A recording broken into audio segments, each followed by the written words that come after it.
नमस्कार, आदित्य नाम है मेरा और आप यूपी फर्स्ट देख रहे हैं। हम इस समय मौजूद हैं लखनऊ के इंदिरा गांधी प्रतिष्ठान में, जहां पे नरेश अग्रवाल जी के नेतृत्व में वैश्य व्यापारी सम्मेलन का आयोजन भारतीय जनता पार्टी ने किया है।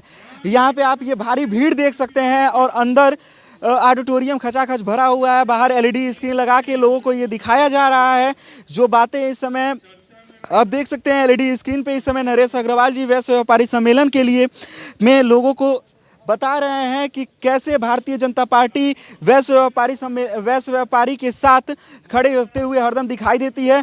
क्योंकि अगर आप माने तो वैश्य समाज जो है हरदम से भारतीय जनता पार्टी का वोटर माना गया है, लेकिन मौजूदा समय में नरेश अग्रवाल को ये जिम्मेदारी दी गई है कि वो वैश्य और व्यापारियों के वोट को साधने की कोशिश करें। हम यहाँ के लोगों से बातचीत करेंगे और ये जानने समझने की कोशिश करेंगे कि आखिर भारतीय जनता पार्टी को मौजूदा समय में वैश्य व्यापारी सम्मेलन करने की क्या ज़रूरत आ पड़ी। और चलिए लोगों से हम बातचीत करते हैं। भैया, क्या नाम है आपका? नाम बताइए अपना। सोनू। कहाँ से आए हैं? हरदोई से। क्या करते हैं? काम करते हैं। मतलब कौन सा काम? मजदूरी। आप यहाँ पे आए हैं चूंकि इस समय नरेश अग्रवाल जी भाषण दे रहे हैं, क्या समझ में आ रहा है, इसका कितना असर पड़ेगा आने वाले विधानसभा चुनाव में? सही है सर। चलिए कुछ और लोगों से बातचीत करते हैं। आज नरेश अग्रवाल जी यहाँ पे वैश्य व्यापारी सम्मेलन कर रहे हैं, क्या लगता है इसका कितना असर आने वाले विधानसभा चुनाव में पड़ेगा? विधानसभा चुनाव पे 100% वैश्य समाज के ऊपर पूरा असर पड़ेगा और जिधर नरेश जी चाहेंगे वहीं वैश्य समाज जाएगा। अच्छा जी। क्या लगता है, चूंकि नरेश जी पहले सपा पार्टी के साथ थे, तो आप इस हिसाब से तो ये उनका दायित्व है, हम लोग उनके पीछे हैं। नरेश जी जहाँ हैं वहाँ पीछे खड़े हैं।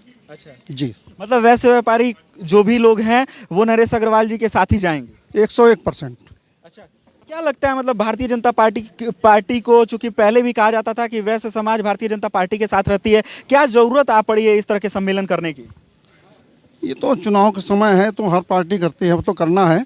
बाकी हम लोग नरेश जी के साथ में हैं हर तरह से, तन मन धन से, और भारतीय जनता पार्टी के साथ में इस समय। अच्छा जी। ऐसे भारतीय जनता पार्टी का कौन सा काम है जो आप लोगों को इतना पसंद आता है, आप लोग भारतीय जनता पार्टी के साथ खड़े हैं? कौन सा काम ऐसा है जो भाजपा का इस समय गलत है? हर तरह पे, हर मुद्दे पर भाजपा सफल है, चाहे देश के लिए हो, चाहे प्रदेश के लिए हो, चाहे कहीं पर भी हो। नहीं, चूंकि इस समय महंगाई बेरोजगारी एक इतना बड़ा मुद्दा बन चुका है चुनाव में। महंगाई का कोई ऐसा मुद्दा नहीं है। अगर कहीं पे महंगाई कुछ बढ़ी भी है तो इनकम भी उसी हिसाब से प्लस है। अच्छा हाँ, क्योंकि हम लोग व्यापारी हैं तो ये चीज़ हम लोग पब्लिक प्लेस पे जानते हैं क्या है। अच्छा, चलिए कुछ और लोगों से बातचीत करते हैं। क्या लगता है आज जो नरेश अग्रवाल जी यहाँ पे वैश्य व्यापारी सम्मेलन का आयोजन हुआ है, इसका कितना असर पड़ेगा आने वाले विधानसभा चुनाव में? विधानसभा चुनाव में पूरा असर पड़ेगा और माननीय नरेश अग्रवाल जी के साथ व्यापारी वैश्य एकदम साथ है और विधानसभा चुनाव में 300+ सीटें सांसद जी कह रहे हैं और वही होगा। अच्छा जी। यहाँ पे चूंकि अभी योगी आदित्यनाथ जी पहुँच चुके हैं और ये भारी भीड़ दिखाई दे रही है, क्या लगता है कि मतलब भारतीय जनता पार्टी को क्या जरूरत आ पड़ी इस तरह की वैश्य व्यापारी सम्मेलन करने की? विधानसभा चुनाव नज़दीक हैं, सभी पार्टियां अपना अपना कोई ना कोई सम्मेलन कर रही हैं, इसलिए भारतीय जनता पार्टी में आज नरेश अग्रवाल जी ने भी वैश्य व्यापारी सम्मेलन आयोजित किया है और इसका असर विधानसभा चुनाव के नतीजों के बाद पता चल जाएगा। जी। इसका असर पड़ेगा? जी बिल्कुल पड़ेगा। नरेश अग्रवाल जी के साथ वैश्य और व्यापारी सब एक साथ हैं।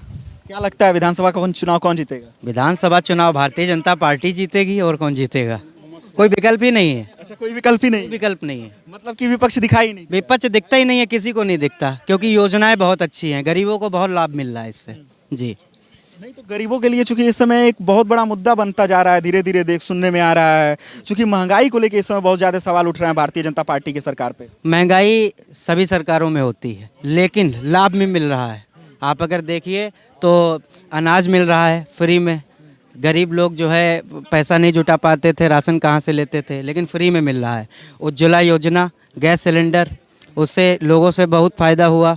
लेकिन आप उज्ज्वला योजना की जो बात कर रहे हैं उस पर ये भी सवाल भारतीय जनता पार्टी की सरकार के ऊपर उठ रहे हैं कि आज के समय में गैस 1000 रुपये का हो गया है, तो जो लोग हैं, जो गरीब तबके के लोग हैं, वो कैसे उसको भरवाएं? गरीब तबके के लोग हैं, पहले भी तो सिलेंडर सबसे ज़्यादा ब्लैक होता था, तब तो लोग 800-900 रुपये में, 1000 रुपये में सिलेंडर लेते थे। अब तो आदमी जो है सिलेंडर लेता है, उसके खाते में सब्सिडी भी आती है, कोई महंगाई नहीं है। तो बहुत सारे लोग ये भी आरोप लगाते रहते हैं कि सब्सिडी आता ही नहीं है। ऐसा नहीं है, सब्सिडी आता है। मैं भी ग्राहक हूँ, मेरे भी सब्सिडी आती है और किसान सम्मान निधि हमारी भी खेती है वो भी हमें मिलती है जी। चलिए कुछ और लोगों से बातचीत करते हैं और ये जानने समझने की कोशिश करते हैं कि आज जो वैश्य व्यापारी सम्मेलन का आयोजन भारतीय जनता पार्टी ने किया है इसका कितना असर आने वाले विधानसभा चुनाव में पड़ेगा। भैया क्या नाम है आपका? अनुराग गुप्ता। कहाँ से आए हैं? हम हरदोई से आए हैं भैया। अच्छा। जी। क्या लगता है इसका कितना असर पड़ेगा विधानसभा चुनाव में? विधानसभा चुनाव, व्यापारी ही देश की एक जड़ है जो राजनीति को पलटने में, राजनीति और सत्ता बनाने में अहम योगदान करता है। और इस बार सारा व्यापारी प्रदेश का योगी जी के साथ में है, भारतीय जनता पार्टी जी के साथ में है। और हरदोई का व्यापारी, उत्तर प्रदेश का व्यापारी माननीय नेता नरेश अग्रवाल जी के साथ में है। हम सब उनके साथ में है और पुनः सरकार बनेगी भारतीय जनता पार्टी की। धन्यवाद। भैया कहाँ से आए हैं आप? हम भी हरदोई से हैं। क्या लगता है इसका कितना असर पड़ेगा विधानसभा चुनाव में? असर तो आप देख ही सकते हैं, क्योंकि विपक्ष के लोग कहते हैं कि भारतीय जनता पार्टी के साथ लोग नहीं हैं, यहाँ सारे व्यापारी हैं। अगर कोई समस्या होती तो इतना बड़ा मजमा, इतना बड़ा कोरियम भर के, और बाहर हजारों लाखों की संख्या समझ लीजिए एक तरीके से बाहर है। ये क्या है? ये योगी जी से प्रेम है, मोदी जी से प्रेम है, और हमारे नेता नरेश अग्रवाल जी के आह्वान पर ये सारी जनता मोदी जी के साथ, योगी जी के साथ आ गई है। और आने वाले 2022 में इतिहास रच देंगे, समाजवादी पार्टी को कतई मेट के रख देंगे। नरेश अग्रवाल जिंदाबाद। नारे ना लगाइए आप लोग, नारे ना लगाइए, क्योंकि नारों से मुझे थोड़ा सा नफरत है। नारे वीडियो के बाद अच्छे लगते हैं, वीडियो के बीच में नहीं अच्छे लगते हैं। ठीक, क्या लगता है मतलब भारतीय जनता पार्टी को क्या जरूरत आ पड़ी इस समय चुनाव से पहले वैश्य व्यापारी सम्मेलन करने का? क्या जो वैश्य व्यापारी हैं वो कहीं ना कहीं भारतीय जनता पार्टी से नाराज दिख रहे थे क्या? नहीं, समाज, चाहे वैश्य समाज हो, कोई समाज हो, जब चुनाव आता है तो अपने लोगों को लोग बात करते ही हैं। ये आज योगी जी ने अपने लोगों को इकट्ठा किया है। योगी जी कोई हमसे अलग नहीं है, वो भी कहीं ना कहीं से हम लोगों से जुड़े हुए हैं। पूरा समाज, चाहे वैश्य समाज हो, चाहे मुस्लिम समाज हो, चाहे कोई भी समाज हो, वो मुख्य धारा से जुड़ना चाह रहा है अब। क्योंकि पिछले समय में छोटे दलों के लोगों ने देश को गुमराह कर दिया है, उत्तर प्रदेश को कतई धो के रख दिया है। लेकिन अब उनकी चाल नहीं चलेगी। अब मुख्य धारा से पूरी जनता उत्तर प्रदेश के जुड़ने के लिए तैयार हो गई है। आने वाले 2022 में आप सबको, क्या पूरी दुनिया देख लेगी कि हरदोई में और उत्तर प्रदेश में और भारत में अगर कोई है तो सिर्फ भारतीय जनता पार्टी है। चलिए यहाँ पे एक जन और हैं, क्या नाम है आपका? संदीप कुमार गुप्ता। क्या कहाँ से आए हैं? हरदोई जनपद से। क्या लगता है इस बार विधानसभा चुनाव में वैश्य व्यापारी सम्मेलन किसके साथ जाता हुआ दिखाई देगा? वैश्य व्यापारी मतलब किसके साथ जाता है? आप खुद ही देख रहे हैं। अब जब देख रहे हैं स्पष्ट हो गया है। और हम लोग ये आज नहीं जुड़े हुए हैं, हम लोग आज नहीं जुड़े। आज से पहले हम लोगों ने माननीय संरक्षक हमारे नरेश अग्रवाल जी के आह्वान पर हम लोग दिल्ली में बैठे थे। हम लोगों का सतत मीटिंग और सतत चल रहा है कार्यक्रम। ये आज लखनऊ में हुआ तो आप लोगों को लग रहा होगा कि आज हमको आवश्यकता पड़ी इसलिए बुलाए गए, लेकिन हम लोगों का धीरे धीरे सब चल रहा है। हमारा उत्तर प्रदेश विकास की ओर लगातार बढ़ रहा है। हम लोगों से बराबर जो है, हम लोग योगी जी से बराबर संपर्क में हैं, बराबर में हम लोगों की बातें सुनी जा रही हैं, हम लोगों से पूछा जा रहा है। और अब चुनाव आ गया है, चुनाव के नाते हम लोगों की जिम्मेदारी बढ़ गई है। विपक्ष के लोग गुमराह करने का प्रयास कर रहे हैं, जो बिल्कुल असफल साबित होंगे। आने वाले 2022 में 350 प्लस के ऊपर हमारी संख्या होने जा रही है। और जिस और व्यापारी चलता है, समाज उसी दिशा में जाता है। व्यापारी अपने समाज की नब्ज को पहचानता है। हमारे पास जो आम जनता, उसमें कमज़ोर समाज और बड़ा समाज सारे लोग आते हैं, और सारे लोगों से हमारी बातें होती हैं।